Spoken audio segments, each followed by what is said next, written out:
हर हर महादेव। हमारे channel are के session में आपका स्वागत है। दोस्तों, अगर आपने इस कथा का पिछला भाग श्रवण नहीं किया तो आप नीचे डिस्क्रिप्शन में जाकर उस वीडियो के लिंक पर क्लिक करके उसे देख सकते हैं। तो दोस्तों, अब हम आगे की कथा श्रवण करते हैं। 22वां अध्याय, शिव नैवेद्य और बिल्व महात्माएं। ऋषि बोले, हे सूत जी, हमने पूर्व में सुना है कि शिव का नैवेद्य ग्रहण नहीं करना चाहिए। इस संबंध में शास्त्र क्या कहते हैं, इसके बारे में बताइए तथा बिल्व के महात्मा को भी स्पष्ट कीजिए। सूत जी ने कहा, हे मुनियों, आप सभी शिव व्रत का पालन करने वाले हैं, इसलिए मैं आपको प्रसन्नतापूर्वक सारी बातें बता रहा हूँ। आप ध्यान पूर्वक सुने।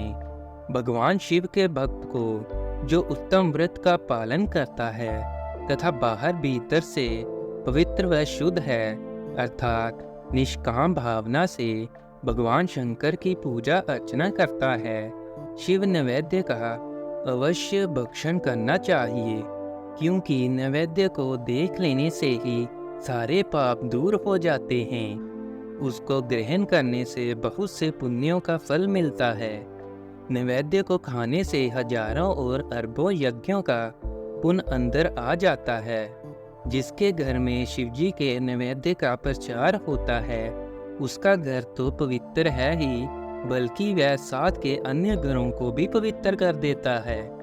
इसलिए सिर झुकाकर प्रसन्नतापूर्वक एवं भक्ति भावना से इसे ग्रहण करें और इसे खा लें। जो मनुष्य इसे ग्रहण करने या लेने में विलंब करता है, वह पाप का भागी होता है।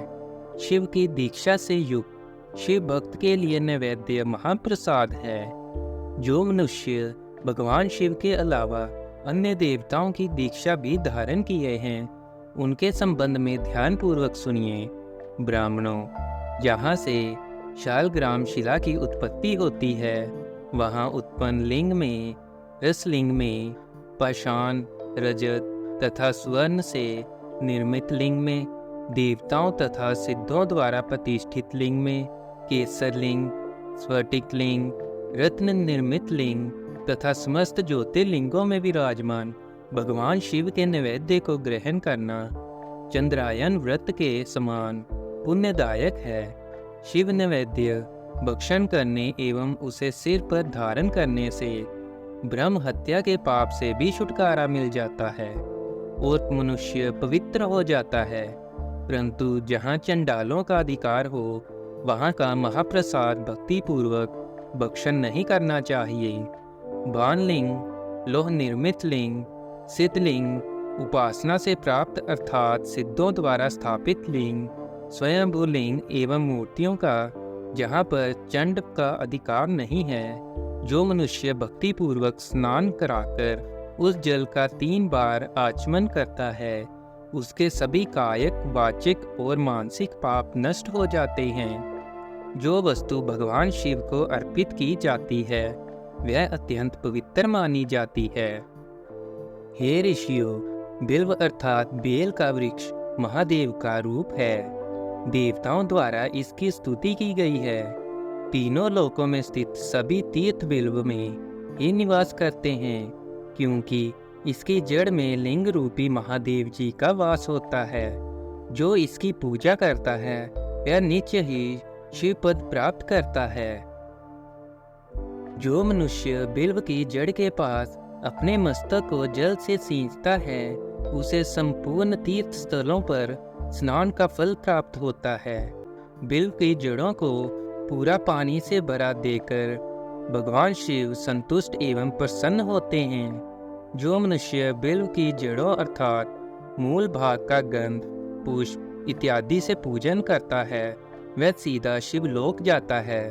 उसे संतान और सुख की प्राप्ति होती है।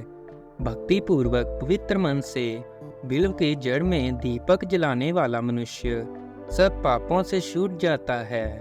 इस वृक्ष के नीचे जो मनुष्य एक शिव भक्त ब्राह्मण को भोजन कराता है, उसे 1 करोड़ ब्राह्मणों को भोजन कराने का फल मिलता है।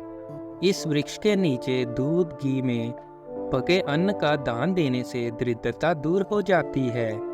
हे ऋषियों, प्रवृत्ति और निवृत्ति के 2 मार्ग हैं। प्रवृत्ति के मार्ग में पूजा पाठ करने से मनोरथ पूर्ण हो जाते हैं। ये संपूर्ण अभीष्ट फल प्रदान करता है। किसी सुपात्र गुरु द्वारा विधि विधान से पूजन कराएं। अभिषेक के बाद अग्नि चावल से बना नैवेद्य अर्पण करें। पूजा के अंत में शिवलिंग को संपुट में विराजमान कर घर में किसी शुद्ध स्थान पर रख दें। निवृत्ति मार्गी उपासकों के हाथ में ही पूजन करना चाहिए। भिक्षा में प्राप्त भोजन को ही नैवेद्य के रूप में अर्पित करें। निवृत्ति पुरुषों के लिए सूक्ष्म लिंग ही श्रेष्ठ है। विभूति से पूजन करें तथा विभूति को ही निवेदित करें। पूजा करने के उपरांत लिंग को मस्तक पर धारण करें। 23वां अध्याय, शिव नाम की महिमा। ऋषि बोले, हे व्यास शिष्य सूत जी, आपको नमस्कार है। हम पर कृपा कर हमें परम उत्तम रुद्राक्ष तथा शिव नाम की महिमा का महात्म्य सुनाइए। सूत जी बोले, हे ऋषियों, आपने बहुत ही उत्तम तथा समस्त लोकों के हित की बात पूछी है। भगवान शिव की उपासना करने वाले मनुष्य धन्य हैं। उनका मनुष्य होना सफल हो गया है। साथ ही शिव भक्ति से उनके कुल का उद्धार हो गया है। जो मनुष्य अपने मुख से सदाशिव और शिव नामों का उच्चारण करते हैं, पाप उनका स्पर्श भी नहीं कर पाता है। भस्म, रुद्राक्ष और शिव नाम त्रिवेणी के समान महापुण्यमय हैं। इन तीनों के निवास और दर्शन मात्र से ही त्रिवेणी के स्नान का फल प्राप्त हो जाता है। इनका निवास जिसके शरीर में होता है, उसके दर्शन से ही सभी पापों का विनाश हो जाता है। भगवान शिव का नाम गंगा है, विभूति जमुना मानी गई है तथा रुद्राक्ष को सरस्वती कहा गया है। इनकी संयुक्त त्रिवेणी समस्त पापों का नाश करने वाली है। हे श्रेष्ठ ब्राह्मणों, इनकी महिमा सिर्फ भगवान महेश्वर ही जानते हैं। यह शिव नाम का महात्म्य समस्त पापों को हल लेने वाला है। शिव नाम अग्नि है और महापाप पर्वत है।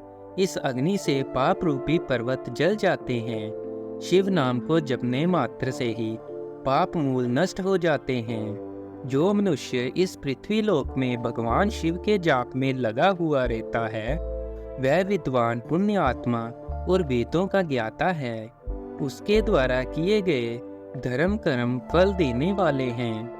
जो भी मनुष्य शिव नाम रूपी नौका पाकर भव सागर को तरस जाते हैं, उनके भव रूपी पाप निस्संदेह ही नष्ट हो जाते हैं। जो पाप रूपी दवानल से पीड़ित हैं, उन्हें शिव नाम रूपी अमृत का पान करना चाहिए। हे मुनीश्वरों, जिसने अनेक जन्मों तक तपस्या की है, उसे ही पापों का नाश करने वाली शिव भक्ति प्राप्त होती है। जिस मनुष्य के मन में कभी न खंडित होने वाली शिव भक्ति प्रकट हुई है, उसे ही मोक्ष मिलता है। जो अनेक पाप करके भी भगवान शिव के नाम जप में आदर पूर्वक लग गया है, वह समस्त पापों से मुक्त हो जाता है। इसमें जरा भी संशय नहीं है। जिस प्रकार जंगल में दवानल से दग्ध हुए वृक्ष भस्म हो जाते हैं, उसी प्रकार शिव नाम रूपी दवानल से दग्ध होकर उसके सारे पाप भस्म हो जाते हैं। जिसके भस्म लगाने से अंग पवित्र हो गए हैं और आदर सहित शिव नाम जपता है, वह इस अथाह भव सागर से पार हो जाता है। संपूर्ण वेदों का अवलोकन करके महर्षियों ने शिव नाम को संसार सागर को पार करने का उपाय बताया है। भगवान शंकर के एक नाम में भी पाप को समाप्त करने की इतनी शक्ति है कि इतने पातक कभी कोई मनुष्य कर ही नहीं सकता। पूर्व काल में इंद्रद्युम्न नाम का एक महापापी राजा हुआ था और एक ब्राह्मण युवती जो बहुत पाप कर चुकी थी, शिव नाम के प्रभाव से दोनों उत्तम गति को प्राप्त हुए। हे द्विजो, इस प्रकार मैंने तुमसे शिव नाम की महिमा का वर्णन किया है। 24वां अध्याय भस्म धारण की महिमा। सूत जी ने कहा, हे ऋषियों, अब मैं तुम्हारे लिए समस्त वस्तुओं को पावन करने वाले भस्म का महात्म्य सुनाता हूँ। भस्म दो प्रकार की होती है, एक महाभस्म और दूसरी स्वल्प भस्म। महाभस्म के भी अनेक भेद हैं। ये तीन प्रकार की होती है, श्रोता, स्मार्त और लौकिक। श्रोता और स्मार्त भस्म केवल ब्राह्मणों के ही उपयोग में आने योग्य है। लौकिक भस्म का उपयोग सभी मनुष्य जन कर सकते हैं। ब्राह्मणों को वैदिक मंत्रों का जाप करते हुए भस्म धारण करनी चाहिए तथा अन्य मनुष्य बिना मंत्रों के भस्म धारण कर सकते हैं। उपलों से सिद्ध की हुई भस्म अग्नेय भस्म कहलाती है। ये त्रिपुंड का द्रव्य है। अन्य यज्ञ से प्रकट हुई भस्म भी त्रिपुंड धारण के काम आती है। जबाली उपनिषद के अनुसार अग्नि इत्यादि मंत्रों द्वारा 7 बार जल में भिगोकर शरीर में भस्म लगाएं। तीनों संध्याओं में जो शिव भस्म से त्रिपुंड लगाता है वह सब पापों से मुक्त होकर शिव की कृपा से मोक्ष पाता है। और त्रिपुंड और भस्म लगाकर विधि पूर्वक जाप करें। भगवान शिव और विष्णु ने भी त्रिपुंड धारण किया है।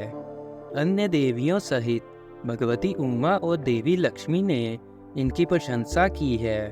ब्राह्मणों, क्षत्रियों, वैश्यों, शूद्रों, वर्ण संकरों तथा जाति भ्रष्ट पुरुषों ने भी उदूलन एवं त्रिपुंड रूप में भस्म धारण की है। महर्षियों, इस प्रकार संक्षेप में मैंने त्रिपुंड का महत्म्य बताया है। ये समस्त प्राणियों के लिए गोपनीय है।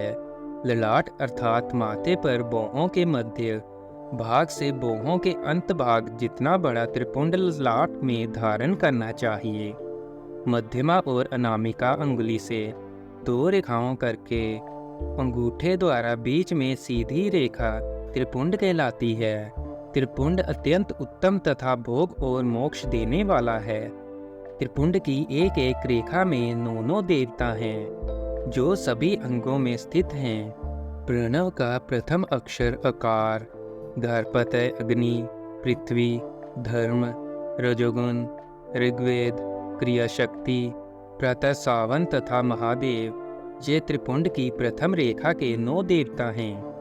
प्रणव का दूसरा अक्षर उकार दक्षिणाग्नि, आकाश, सत्वगुण, यजुर्वेद, मध्य दिन सवन, इच्छा शक्ति, अंतरात्मा तथा महेश्वर ये दूसरी रेखा के 9 देवता हैं। प्रणव का तीसरा अक्षर मकार आहनीय अग्नि, परमात्मा, तमोगुण, द्युलोक, ज्ञान शक्ति, सामदेव तृतीय सवन तथा शिव ये तीसरी रेखा के 9 देवता हैं।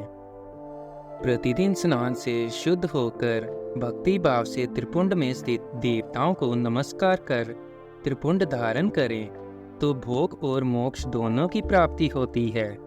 भस्म को 32, 16, 8 अथवा 5 स्थानों में धारण करें। सिर, माथा, दोनों कान, दोनों आंखें, नाक के दोनों नथनों, दोनों हाथ, मुंह, कंठ, दोनों कोहनी, दोनों भुजदंड, हृदय, दोनों बगल, नाभि, दोनों अंधकोश, दोनों उरु, दोनों घुटनों, दोनों पिंडली, दोनों जांघों और पांव आदि 32 अंगों में कर्मशः अग्नि, वायु, पृथ्वी, देश, 200 दिशाएं, 200 दिक्पाल, 8 वसुंधरा, ध्रुव, सोम, आम, अनिल, प्रातः काल इत्यादि का नाम लेकर भक्ति भाव से त्रिपुंड धारण करें अथवा एकाग्रचित हो 16 स्थान में ही त्रिपुंड धारण करें। सिर, माथा, कंठ, दोनों कंधों, दोनों हाथों, दोनों कोहनियों तथा दोनों कलाइयों, हृदय, नाभि, दोनों पसलियों एवं पीठ में त्रिपुंड लगाकर इस 16 अंगों में धारण करें।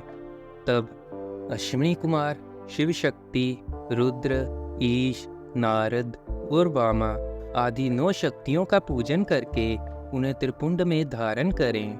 सिर, बालों, दोनों कान, मुंह, दोनों हाथ, हृदय, नाभि, उरु युगल, दोनों पिंडली एवं दोनों पांव इन 16 अंगों में क्रमशः शिव, चंद्रमा, रुद्र, ब्रह्मा, गणेश, लक्ष्मी, विष्णु, शिव, प्रजापति, नाग, दोनों नाग कन्या, ऋषि कन्या, समुद्र तीर्थ इत्यादि के नाम स्मरण करके त्रिपुंड भस्म धारण करें। माथा, दोनों कान, दोनों कंधे, छाती, नाभि एवं गुह अंग आदि 8 अंगों में सप्तऋषि ब्राह्मणों का नाम लेकर भस्म धारण करें अथवा मस्तक, दोनों भुजाएं, हृदय और नाभि इन 5 स्थानों को भस्म धारण करने के योग्य बताया गया है। देश तथा काल को ध्यान में रखकर भस्म को अभिमंत्रित करना चाहिए तथा भस्म को जल में मिलाना चाहिए। त्रिनेत्रधारी, सभी गुणों के आधार तथा सभी देवताओं के जनक और ब्रह्मा एवं रुद्र की उत्पत्ति करने वाले परम ब्रह्म परमात्मा शिव का ध्यान करते हुए ओम नमः शिवाय मंत्र को बोलते हुए माथे एवं अंगों पर त्रिपुंड धारण करें। 25वां अध्याय रुद्राक्ष महात्म्य। सूजी कहते हैं, महाज्ञानी शिव स्वरूप शौनक, भगवान शंकर के प्रिय रुद्राक्ष का महात्म्य मैं तुम्हें सुना रहा हूँ। ये रुद्राक्ष परम पावन है। इसके दर्शन, स्पर्श एवं जप करने से समस्त पाप नष्ट हो जाते हैं। इसकी महिमा तो स्वयं सदाशिव ने ही संपूर्ण लोकों के कल्याण के लिए देवी पार्वती को सुनाई है। भगवान शिव बोले, हे देवी, तुम्हारे प्रेमवश भक्तों के हित की कामना से रुद्राक्ष की महिमा का वर्णन कर रहा हूँ। पूर्व काल में मैंने मन को संयम में रखकर हजारों दिव्य वर्षों तक घोर तपस्या की। एक दिन अचानक मेरा मन शुद्ध हो उठा और मैं सोचने लगा कि मैं संपूर्ण लोकों का उपकार करने वाला स्वतंत्र परमेश्वर हूँ। अतः मैंने लीलावश अपने दोनों नेत्र खोल दिए। नेत्र खुलते ही मेरे नेत्रों से जल की जड़ी लग गई। उसी से गौर देश से लेकर मथुरा, अयोध्या, काशी, लंका, मलयाचल पर्वत आदि स्थानों में रुद्राक्षों के पेड़ उत्पन्न हो गए। तभी से इनका महात्म्य बढ़ गया है और वेदों में भी इनकी महिमा का वर्णन किया गया है। इसलिए रुद्राक्ष की माला समस्त पापों का नाश कर भक्ति मुक्ति देने वाली है। ब्राह्मण, वैश्य, क्षत्रिय और शूद्र जातियों में जन्मे शिव भक्त सफेद, लाल, पीले या काले रुद्राक्ष धारण करें। मनुष्यों को जाति अनुसार ही रुद्राक्ष धारण करना चाहिए। आंवले के फल के बराबर रुद्राक्ष को श्रेष्ठ माना जाता है। बेर के फल के बराबर को मध्यम श्रेणी का और चने के आकार के रुद्राक्ष को निम्न श्रेणी का माना जाता है। हे देवी, बेर के समान रुद्राक्ष छोटा होने पर भी लोक में उत्तम फल देने वाला तथा सुख सौभाग्य की वृद्धि करने वाला होता है। जो रुद्राक्ष आंवले के बराबर है वह सभी अनिष्टों का विनाश करने वाला तथा सभी मनोरथों की पूर्ति करने वाला होता है। रुद्राक्ष जैसे जैसे छोटा होता है वैसे ही वैसे अधिक फल देने वाला होता है। पापों का नाश करने के लिए रुद्राक्ष धारण अवश्य करना चाहिए। ये संपूर्ण अभीष्ट फलों की प्राप्ति सुनिश्चित करता है। लोक में मंगलमय रुद्राक्ष जैसा फल देने वाला कुछ भी नहीं है। समान आकार वाले चिकने, गोल, मजबूत, मोटे, कांटेदार रुद्राक्ष सब मनोरथ सिद्धि एवं भक्ति मुक्तिदायक हैं, किंतु कीड़ों द्वारा खाए गए टूटे फूटे कांटों से युक्त तथा जो पूरा गोल ना हो, इन 5 प्रकार के रुद्राक्षों का त्याग करें। जिस रुद्राक्ष में अपने आप डोरा पिरोने के लिए छेद हो वही उत्तम माना गया है। जिसमें मनुष्य द्वारा छेद किया हो उसे मध्यम श्रेणी का माना जाता है। इस जगत में 1100 रुद्राक्ष धारण करके मनुष्य जो फल पाता है उसका वर्णन नहीं किया जा सकता। भक्तिमान पुरुष 550 रुद्राक्ष के दानों का मुकुट बना ले और उसे सिर पर धारण करें। 360 दानों का हार बना लें। ऐसे 3 हार बनाकर उनका यज्ञोपवीत धारण करें। महर्षियों, सिर पर ईशान मंत्र से, कान में तत्पुरुष मंत्र से रुद्राक्ष धारण करना चाहिए। गले में रुद्राक्ष, मस्तक पर त्रिपुंडधारी रुद्राक्ष पहने ओम नमः शिवाय मंत्र का जाप करने वाला मनुष्य यमपुर को नहीं जाता। रुद्राक्ष माला पर मंत्र जपने का करोड़ गुना फल मिलता है। 3 मुख वाला रुद्राक्ष साधन सिद्ध करता है एवं विद्याओं में निपुण बनाता है। 4 मुख वाला रुद्राक्ष ब्रह्म स्वरूप है। इसके दर्शन एवं पूजन से नर हत्या का पाप छूट जाता है। ये धर्म, अर्थ, काम, मोक्ष आदि चारों पुरुषार्थों का फल देता है। 5 मुख वाले रुद्राक्ष को कलाग्नि अर्थात पंचमुखी कहा जाता है। ये सर्व कामनाएं पूर्ण कर मोक्ष प्रदान करता है। अभोग्य स्त्रियों को भोगने के पाप तथा भक्षण के पापों से मुक्त हो जाता है। 6 मुखी रुद्राक्ष कार्तिकेय का स्वरूप है। इसको सीधी बाह में बांधने से ब्रह्म हत्या के दोष से मुक्ति मिलती है। सप्तमुखी रुद्राक्ष धारण करने से धन की प्राप्ति होती है। 8 मुखों वाला रुद्राक्ष भैरव का स्वरूप है। इसे धारण करने से लंबी आयु प्राप्त होती है और मरने पर शिव पद प्राप्त हो जाता है। 9 मुखों वाला रुद्राक्ष भैरव तथा कपिल मुनि का स्वरूप माना जाता है और भगवती दुर्गा उसकी अधिष्ठात्री देवी मानी गई है। इसे बाएं हाथ में धारण करने से समस्त वैभवों की प्राप्ति होती है। 10 मुख वाला रुद्राक्ष साक्षात भगवान विष्णु का रूप है। इसे धारण करने से सभी मनोरथ पूर्ण हो जाते हैं। 11 मुख वाला रुद्राक्ष रुद्र रूप है। इसको धारण करने से मनुष्य को सब स्थानों पर विजय मिलती है।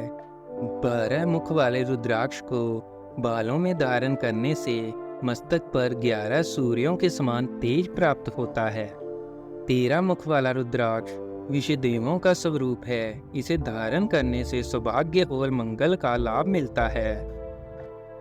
14 मुख वाला रुद्राक्ष साक्षात शिव स्वरूप है। इसे भक्ति पूर्वक मस्तक पर धारण करने से समस्त पापों का नाश हो जाता है। इस प्रकार मुखों के भेद से रुद्राक्ष के 14 भेद बताए गए हैं। हे पार्वती जी, अब मैं तुम्हें रुद्राक्ष धारण करने के मंत्र सुनाता हूँ। ओम ह्रीं नमः, ओम नमः, क्लीं नमः, ओम ह्रीं नमः, ओम ह्रीं नमः, ओम ह्रीं नमः, ओम नमः, ओम नमः, ओम नमः, ओम ह्रीं नमः, ओम ह्रीं नमः, ओम नमः, ओम क्रोम क्षौरो नमः, ओम ह्रीं नमः। इन 14 मंत्रों द्वारा क्रमशः 1 से लेकर 14 मुख वाले रुद्राक्ष को धारण करने का विधान है। साधक को नींद और आलस्य का त्याग कर श्रद्धा भक्ति से मंत्रों द्वारा रुद्राक्ष धारण करना चाहिए। रुद्राक्ष की माला धारण करने वाले मनुष्य को देखकर भूत, प्रेत, पिशाच, डाकनी, शाकनी दूर भाग जाते हैं। रुद्राक्षधारी पुरुष को देखकर स्वयं मैं, भगवान विष्णु, देवी दुर्गा, गणेश, सूर्य तथा अन्य देवता भी प्रसन्न हो जाते हैं। इसलिए धर्म की वृद्धि के लिए भक्तिपूर्ण मंत्रों द्वारा विधिवत रुद्राक्ष धारण करना चाहिए।